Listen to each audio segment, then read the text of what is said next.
Welcome back. We've got a special menu prepared for you two tonight. Yay! And there's good food too! No, the boss is the best. Ooh, desserts! Nice! These are all Paimon's!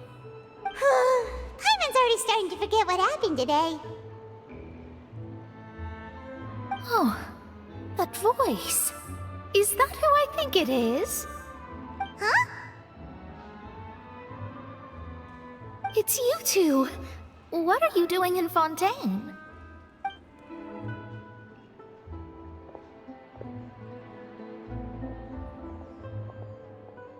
Mona?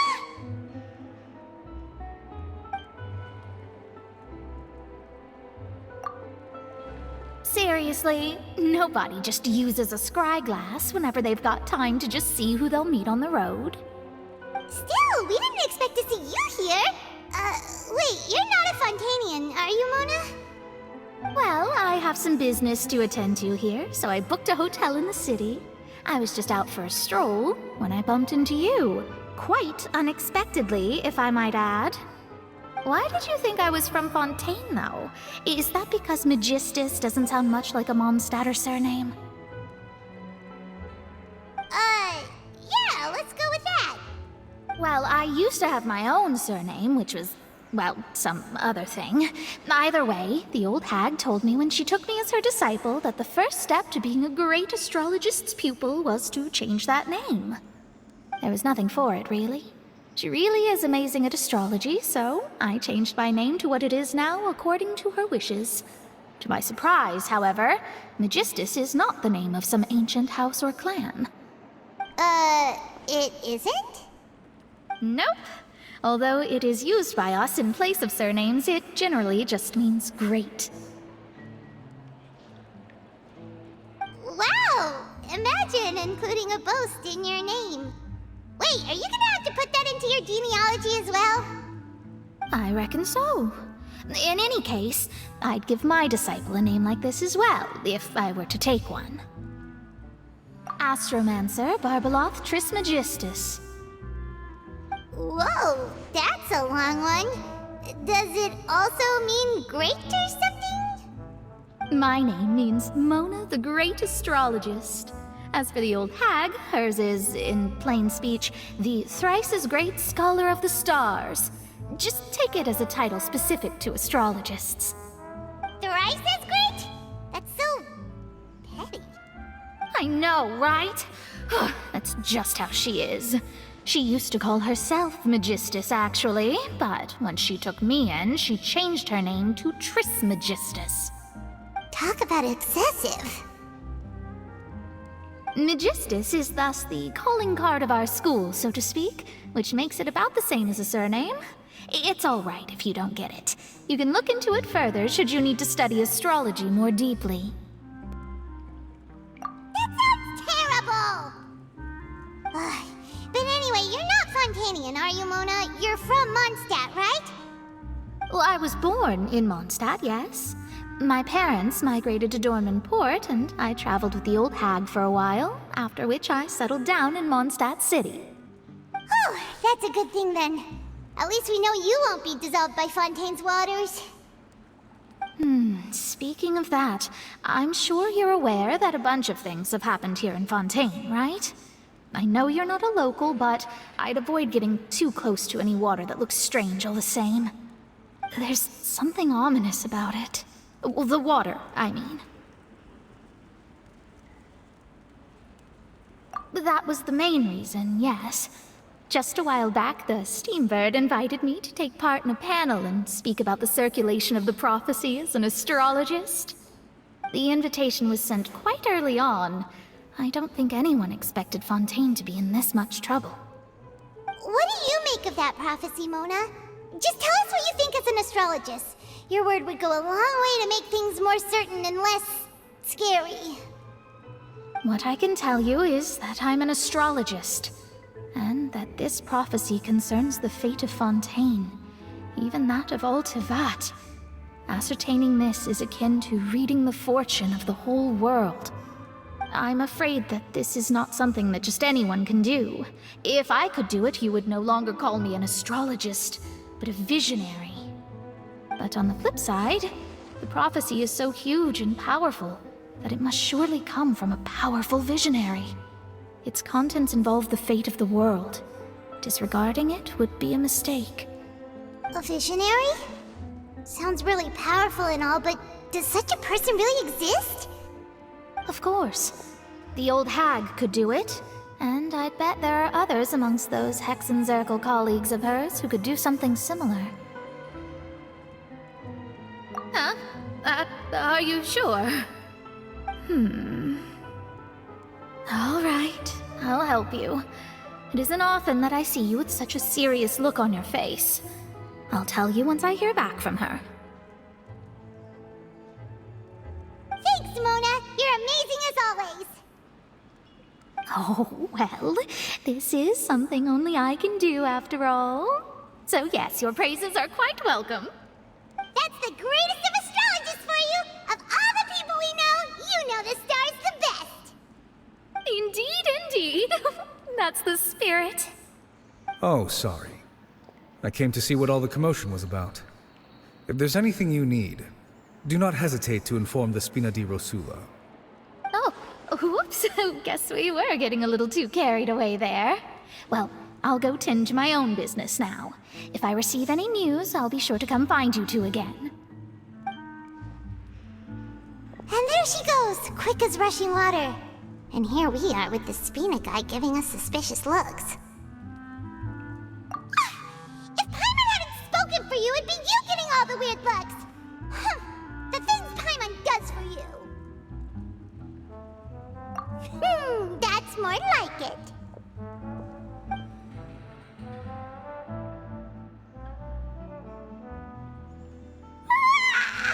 Good morning. To be honest, Paimon's still feeling kinda sleepy. But it's time to get up, Traveler. We agreed to go see Neuvillette, so let's pack it up and get going.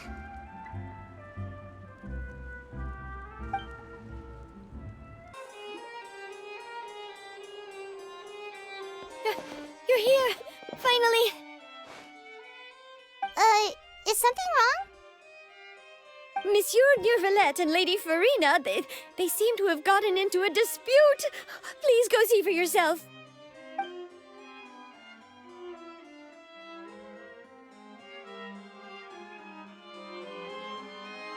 Like I said, I've already explained everything! And yet the problem has not been properly solved. There is little space for excuses between us. It is not my intention to offend you, but please, tell me where you stand. You are the Hydro Archon Focalor, are you not? Look at this. This is a list of the victims from the recent Poisson incident.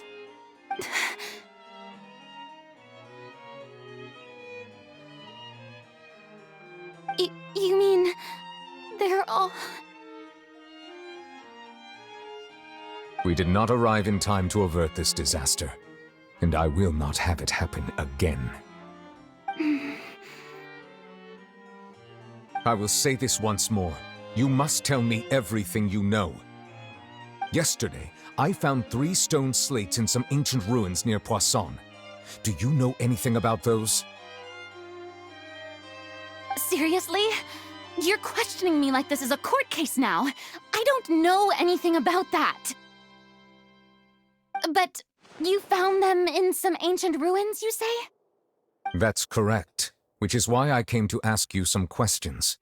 There should have been 4 slates, but one of them was missing. The other 3 featured different images that seemed to correlate to the prophecy. The prophecy? The second of these slates depicts the previous Hydro Archon Egeria kneeling before a floating island in the sky, as if confessing something. Do you know nothing of this either? I don't. I've never seen such slates. I'll ask you again. Do you really have no information regarding the previous Archon? My deciphering of the slates indicates that the Hydro Archon Egeria once had to confess to, or apologize for, a certain sin. If anyone would know about it, it should be you. All You gods don't have the same secrets, you know. She was herself and I'm me. Is it really so strange that I know nothing?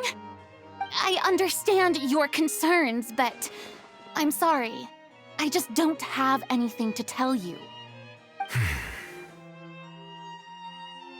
Forgive me for saying this now, Lady Farina, but I have long known of your various secret investigations into certain matters. There are several indications that you have been investigating the prophecy on the sly. This is not strange in itself, considering that you are the Hydro Archon.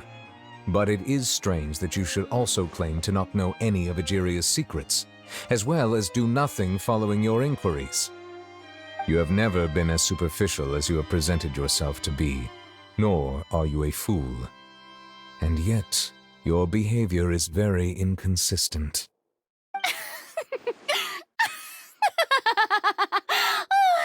So you've been watching me all this time, have you? I didn't think you were that type. You... Well, since you know about my secret investigations, then you should know I'm actually working to take care of it. There's no point questioning or suspecting me. You're the Eudix, but you're still my subordinate. You should be following my lead. Just trust in me, you're Archon, and do as I say. Never mind whether you can truly convince yourself to or not. It'll all turn out fine. That's all I have to say. We do not discuss this matter again. Oh, the opera's about to start. Toodles!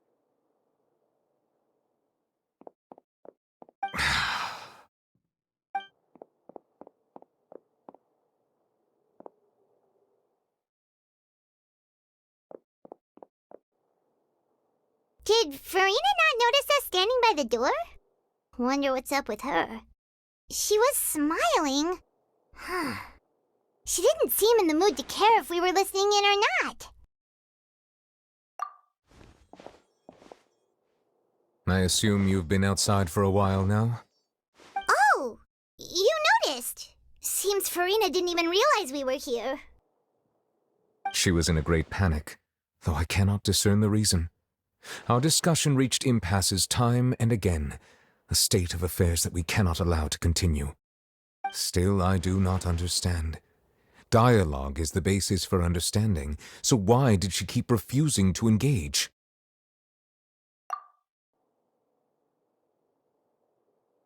Everyone in her inner circle has noticed that she is hiding some secret. The issue is her attitude. I fear that she will not reveal anything unless absolutely forced to. We may have to create a situation in which she will have no choice but to speak. Oh? Like what? Normally, people will only reveal the truth when standing trial. Perhaps we must have the Hydro Archon experience just such a scenario. But Farina's seen so many trials, and she's really good at dodging questions. How do we make sure that she won't just slip away at the first chance she gets? We will need to consider this thoroughly, join forces with various parties, and then do what we can. If at all possible, I would prefer to recuse myself from this affair, but we must prevent the prophecy from coming to pass. This may be cruel to her, but all Fontaine is in crisis. The information a god possesses is too precious, and so we must take a chance on this. But who will lend us their aid to do such a thing?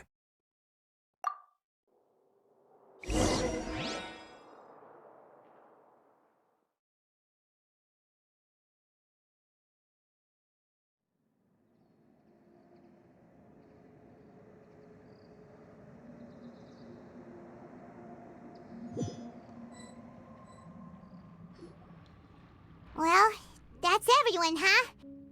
Speaking of which, it was pretty smart of you to think of hiding here. Poisson was just involved in a disaster, so it's presently devoid of people. That naturally makes it the best choice. And here you are drinking tea like it's the most natural thing in the world, huh? That's what family should do. Sit and enjoy a leisurely time together. It's nice to enjoy tea here, you know? Care for a cup? Lend me your ears, everyone. Or perhaps one of you might like to start us off. How about you, friend? Me? No, I don't think I can. Then, how about you, good sir? I fear that I will cause the mood on this boat to become as somber as it is in court.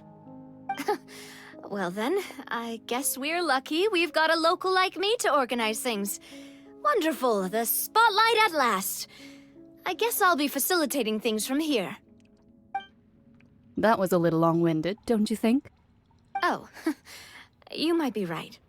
Anyway, to cut to the chase, our friend here, the Traveler, has brought us together to discuss something.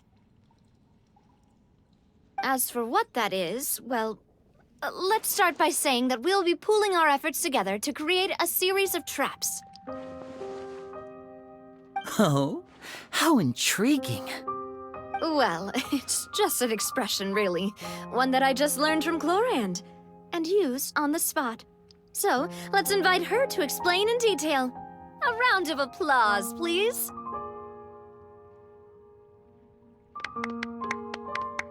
Huh? Didn't you say that you would be facilitating this? Oh, come now. Your work doesn't involve much public speaking, right? This is a good chance to practice. You might even pick up some fancy oratory tricks to impress your boss with in the future. I see. And what does my boss say? He is glad that you consider him your boss. Do go on.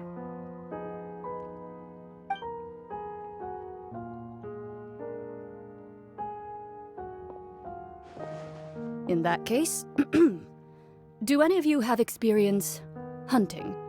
Not that I recall. Fremine and I once used a wooden stick in a basket to catch wild rabbits when we were younger. As for Lynette, oh, right. You were sick that day, weren't you? I've also gone diving to catch some fish before. Does that count? I'm afraid not. You may or may not have heard, but Fontaine once played host to a group known as the Marechaussee Hunters. Though that was their name, they did not hunt animals, but rather various monsters left behind by the ancient dynasty of King Remus. Today, Fontaine's monster population has already thinned greatly, so the hunters have blended back into society, taking up arms in other lines of work. They even left a unique methodology of hunting in their wake. A trap comprises of the following components: bait, a trigger, and a containment device. Sometimes a lethal implement will also be necessary to deal with the prey. So, if we were to build a trap together, right now, what would you choose to build it with? For me, I would prefer something basket-shaped. Pigeons and rabbits will see the bait and naturally enter the snare. Our line of work requires a deft hand, and we're some of the best in the industry, so you can count on our techniques. You used some of those techniques while moving the people of Poisson, didn't you? My subordinates mentioned that you even performed some magic for the bawling children. Yes, and I even managed to gather some intelligence in the meantime. I'm quite the multitasker if I do say so myself. I'm afraid I can't claim that as my strong suit. I prefer more stable methods, like placing bait in the water and waiting for the fish to come within reach. That's the kind of method I would count on. Calm and steady. Exactly the kind of person who would catch loads of fish. And I can be their assistant. With discretion, I'm sure. I'd probably use some sort of mechanical animal. Papa once bought me some small clockwork squirrels, mice, and such. When placed in the forest, they can attract others of their kind. I remember that you liked those too, didn't you? I did. And that would be a good way to go about it. If they're realistic enough, animals of the same kind will follow them all the way to the trap. What about you, Monsieur Neuvillette? I fear I do not have any related experience. That makes sense. You usually solve problems directly, without the use of any such tricks. But I do have one more question for you, monsieur. If we were to create a trap now, how would you design it? I would like for it to be effective, but bring no harm to the prey. A more gentle trap would be ideal. Kind, as always. However, our intention doesn't necessarily change the containment device and the type of implement we need. If we wanted to kill the prey in one strike, we would need a powerful implement. However, that also goes for prey that must be captured and safely contained. Wait, why's that? Only a hunter who's a true expert at subduing their prey can snare it without harming it. The line that divides life and death is often exceedingly thin. So are we going hunting together? Huh. We hadn't thought of seeing ourselves as hunters. It kinda works, but maybe it's still not the best metaphor. If our means of capturing and dealing with our prey is to put them on trial, then the hunting metaphor is actually quite accurate. But we shall require much more courage than any hunter to judge a god, a being whose seat is an exalted throne. Oh, so that's what's going on. Sounds very interesting.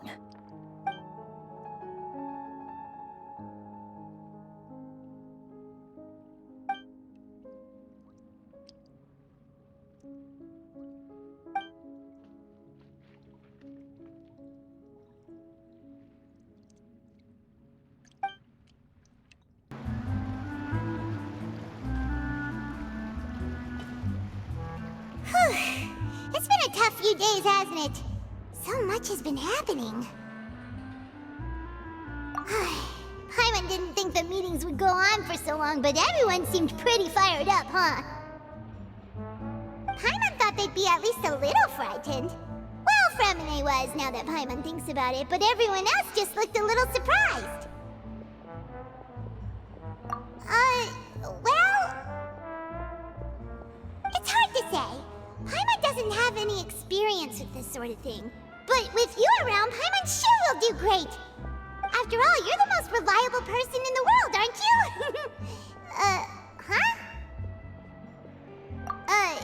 Did you just pour some tea?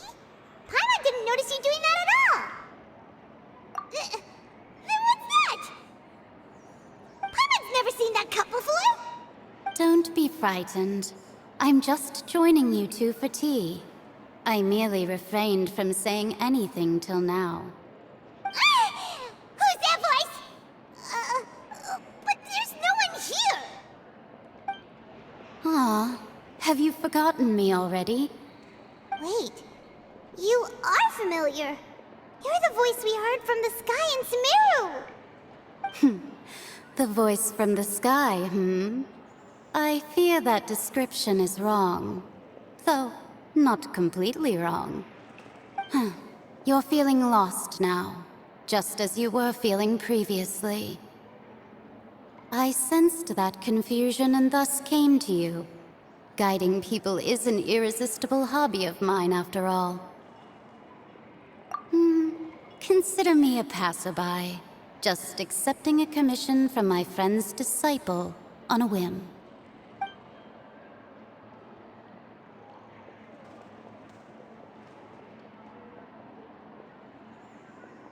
The prophecy. Yes, what has been prophesied will be fulfilled.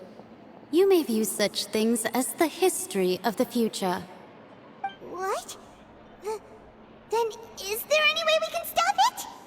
I believe you have witnessed a failed attempt with your own eyes. Can everything in Tevat so easily be changed? Ah, so you've caught on. Just as prophecies are usually only the future as seen from the perspectives of the gods, could things be happening in hidden corners where the gods' gaze does not fall? Are the things that you shall see different from the fate that the gods perceive?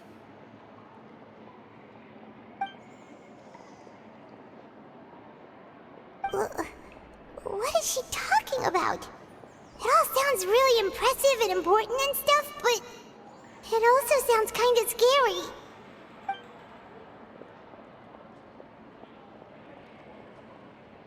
I believe that you understand, right? Some things are insignificant, but others you must reach out to change. Ultimately, fate shall serve as your only guide, no matter what will happen in Tevat's future. All you need to do is to play your part. This was good tea, by the way. Thank you for your hospitality. Well, that'll be all for today. The voice. It's gone.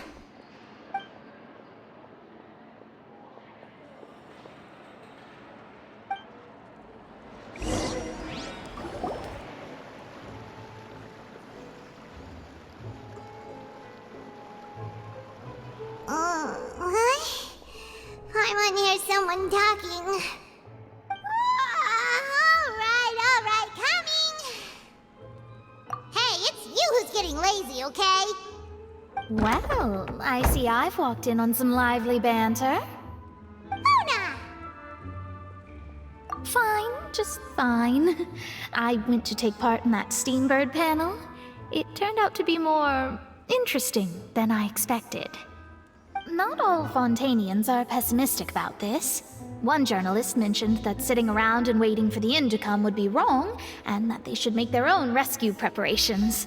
I agreed, so we had a brief chat with her. Did she have pink hair by any chance? Why, yes! It was Charlotte. You remember her, right? That daredevil journalist? I'm in full support of her view. Prophecies are very important, but how can people allow their lives to be commandeered by just a few words? That's right! Paimon's glad to hear something sensible for once. Ah, yes. About what we had discussed before. I did try, but I'm afraid I couldn't reach the old hag. I'll try again tonight, but I wouldn't get your hopes up. Huh?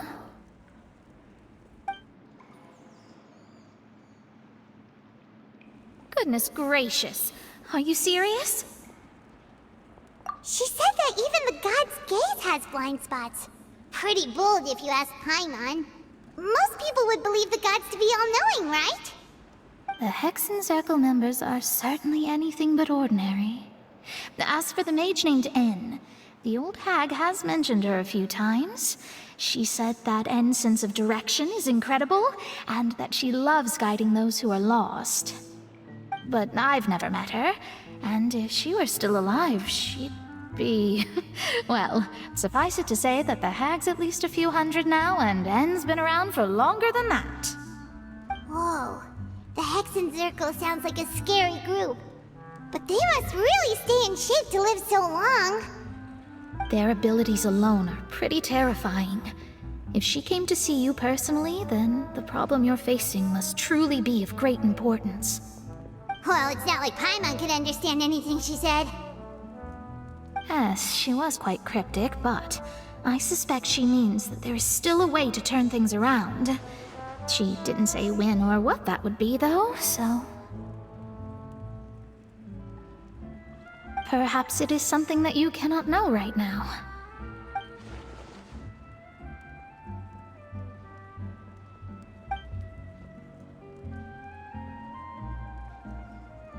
Traveler, Paimon, are you two all right?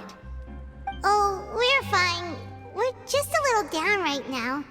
It kind of feels like the end is coming, you know? I see. I feel that same sense of desperation, too. I guess you could consider me someone who has often witnessed fate. So far as I have seen, it cannot be swayed. But even so, I still hope for, and believe in, miracles. Astrology is eternal and rational, but fate may not be. It is cruel, but it can also be beautiful. Perhaps that's what En was trying to tell you. Not to lose heart, and to believe that what you are seeing playing out before you is not yet set in stone. I did originally think of steering clear of all this, but I couldn't. Even if this is all futile, I still wish to help everyone. If we don't struggle to the last, then how can we face the end when it comes? Huh. You do have a point. There I go, talking about astrological principles again. Sorry about that. The moment I start talking about work-related stuff. I need to get going. It was worth trying to comfort you, even if only a little. I believe that you'll help those who are struggling in the same way I did. I suppose that might be why we always seem to meet by coincidence. Paimon feels kinda moved by what Mona said, but also kinda sad too. Hey, Traveler, Paimon suddenly feels like going outside for a walk. Let's go. Let's walk. Huh? Our names are written in this newspaper. What's going on? Let Paimon see. The underwater stronghold, the Fortress of Meripede, has continued in its noble autonomy, but that does not mean that others cannot interact with it. My recent attempts to enter the fortress bore little fruit. Huh. Guess Charlotte still hasn't given up on that. Thus, did an Outlander friend become the focus of this report? A blind adventurer with their white fairy, legends trailing in their wake. It is said that this mysterious traveler once visited the underwater fortress. So while the fortress's interior remains a mystery behind closed doors, do not fear, for the tales of the traveler contain surprises in spades. Journalist Charlotte's biggest scoop yet, the Traveler's Trail, World Walker. Huh. Charlotte took so many awesome photos of us and we never even noticed her. She hasn't been able to get a hold of anything at the fortress, so since we're easier to find, she's using us as the subject matter instead? Ugh, seriously? Well, fine. Those headlines and photos do look cool, so Paimon will forgive her this time.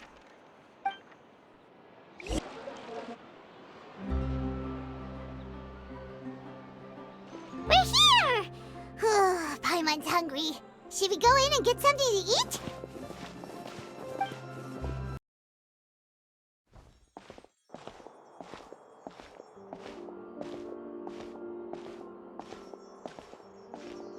Hey, quick! Look! That's the limited edition, only 16 slices a day cake! It was so delicious the last time we tried it! Despite the tense situation we were in, let's give it another go. Paimon's sure it'll be great. 1 slice of cake, please. Someone showed up after all. Oh, wait, you're the one from the Palais Mermonia. Oh, are you here to buy cake too? It seems Monsieur Neuvillette was right. You really can eat.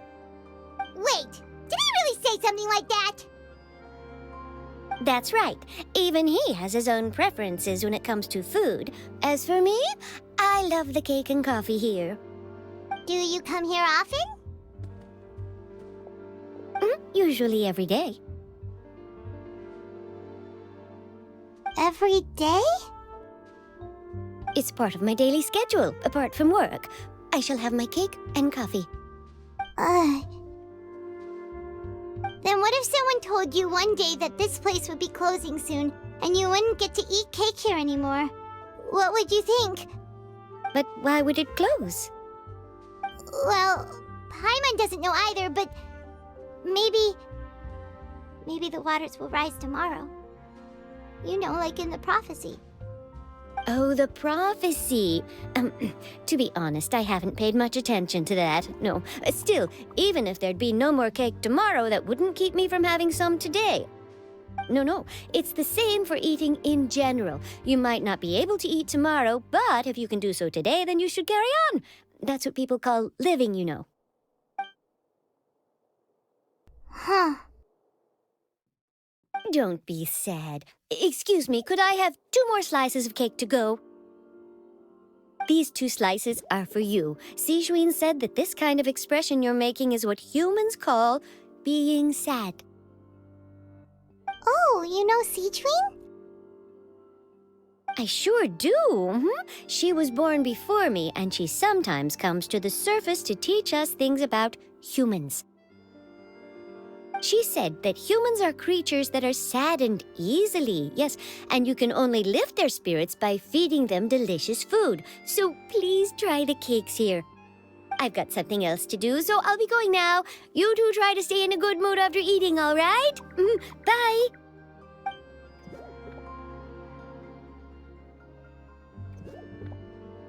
And there she goes. All right, let's dig in. Paimon's sure this cake will be delicious.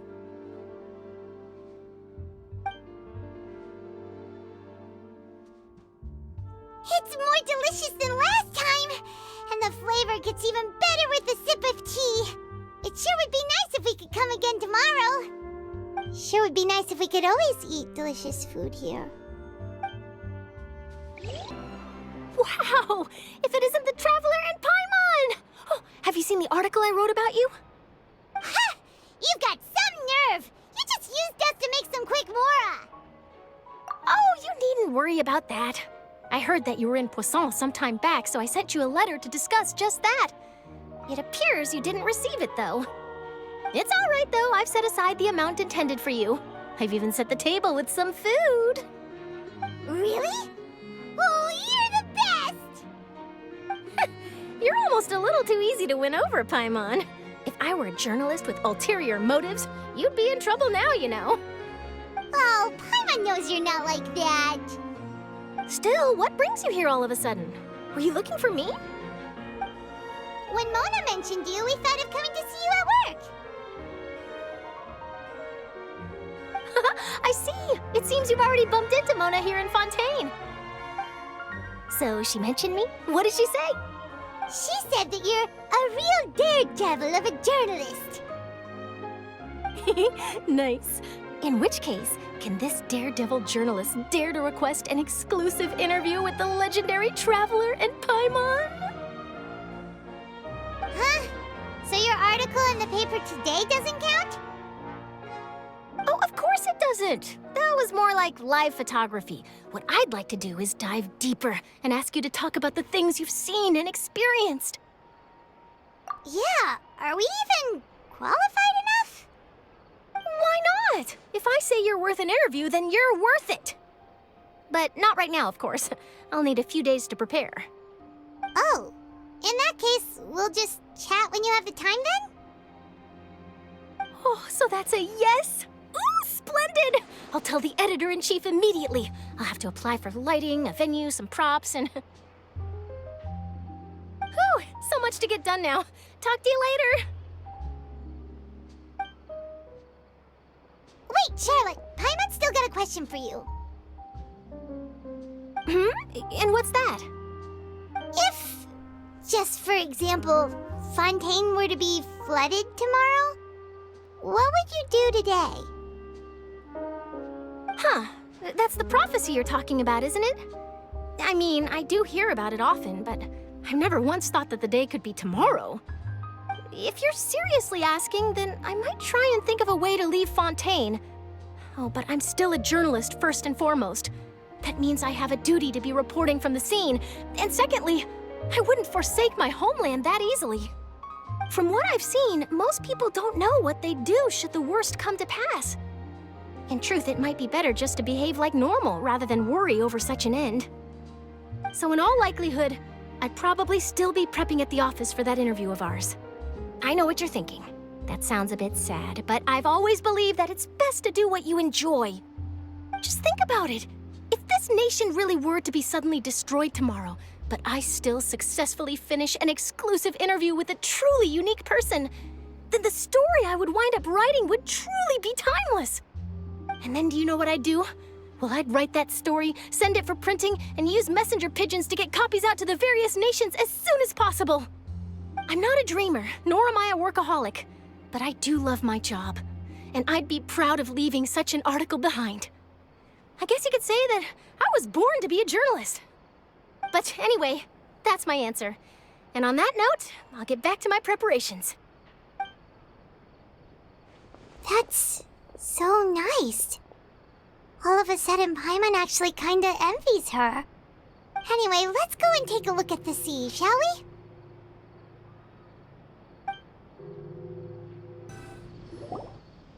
The sea breeze and scenery can be a pretty soothing combo, huh? Paimon's been thinking. If it wasn't Fontaine, but all of Tevat that would be destroyed tomorrow, where would we go and what would we do? No, Paimon should ask, if you could choose, what would you like to do?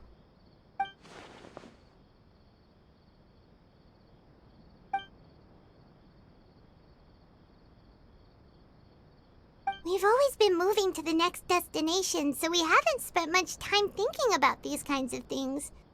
We didn't have to either, with us always being on the road and whatnot. You mean, still traveling? Huh. Wait, isn't that what we've always been doing?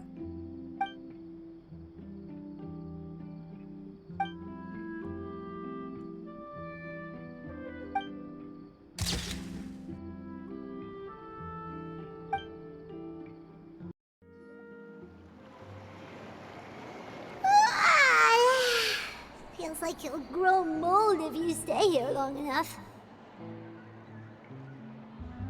But it's still better than the Fortress of Masquerade, that's for sure. It's not only damp there, but salty too.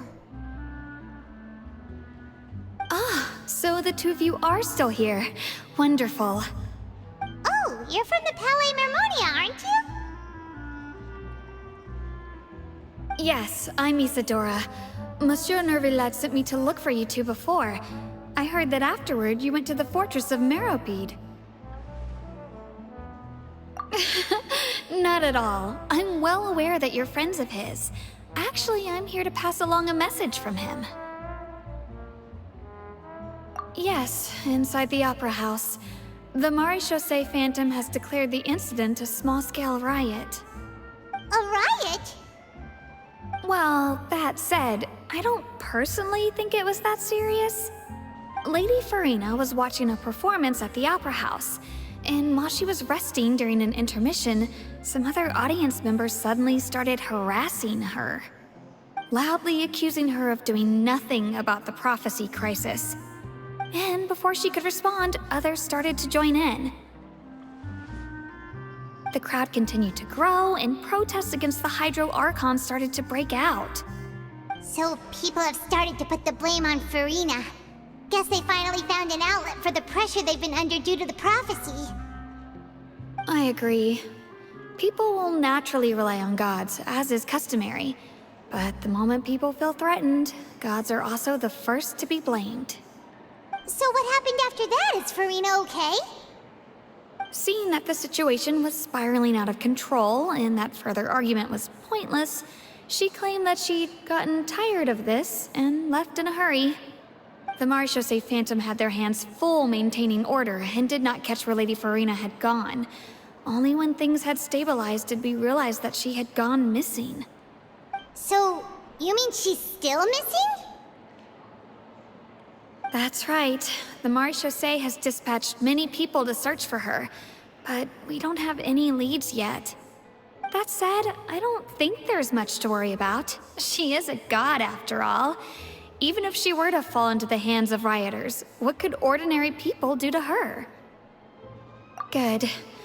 Monsieur Nervillet sent me to tell you about the situation, but he didn't say anything else.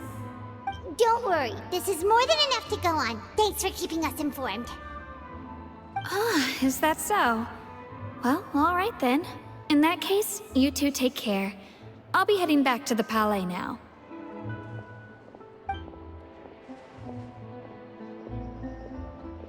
Well, sounds like we should hurry over to Poisson then. If we know Farina, she won't try to fix things in this situation. Instead, she'll look for a place to wait out the heat. And, as we also know, she may be loud and dramatic, but she doesn't have a heart of stone. When Nervillet was talking to her in the Palais Mermonia, and she heard about Poisson, she couldn't hide her sadness and remorse. It would be hard for her to ignore being accused by the public today. Paimon thinks Farina's probably taken the opportunity to slip away to Poisson and try to relieve the sense of guilt that she's feeling. Huh. Well, what do you think? Paimon knows the answer, of course, but Paimon can do the analysis to back it up, too. Cool, huh? In that case, there's not a moment to lose. Poisson, here we come!